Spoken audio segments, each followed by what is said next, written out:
Hello, my name is Eric Gradner. I am a professor for mechanical engineering in Berlin, Germany. I would like to introduce you to an innovative swashplate design based on kinematic principles. To start off with, here is a simplified picture of a conventional helicopter swashplate from a book from Manfred Holzer. The non-rotating parts are red, the green and blue parts rotate. A spherical joint, here red, facilitates the rotation of the swashplate to rotate around the horizontal X and Y axes.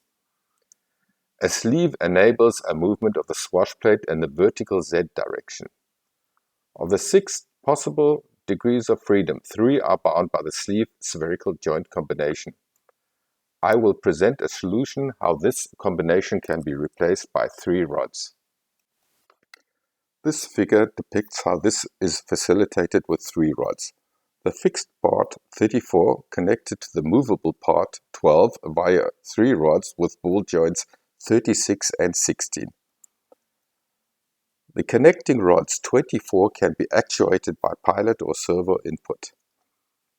In a further development described later in this video, I will show how these actuator rods can be replaced by a more efficient solution. In this video, you can see me tipping the upper plate around the horizontal axes and moving it in the vertical Z direction.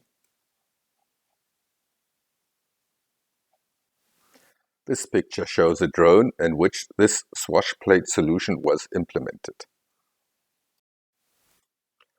The swashplate movement can be seen in this video.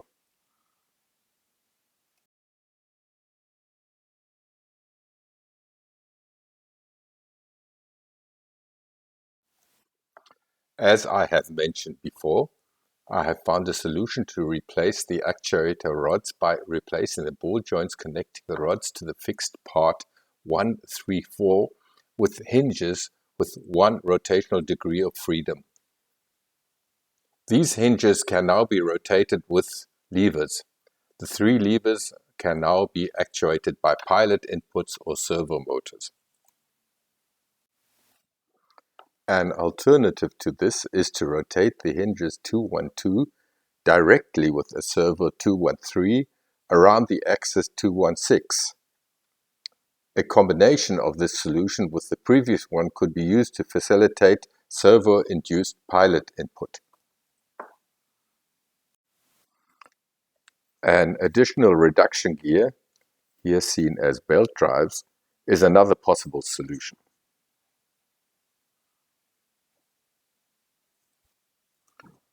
For a future project, I have designed a swashplate with servo actuators. The rotating part of the swashplate with the ball joints for the rotor blades is here.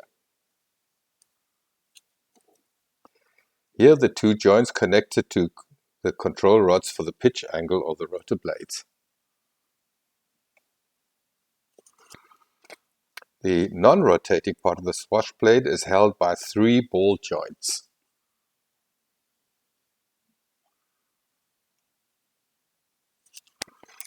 The other side of these rods are held by these hinges which are connected to a shaft. Hinge here, hinge here, hinge here, and here the appropriate shaft. The servo can now control these rods via this lever.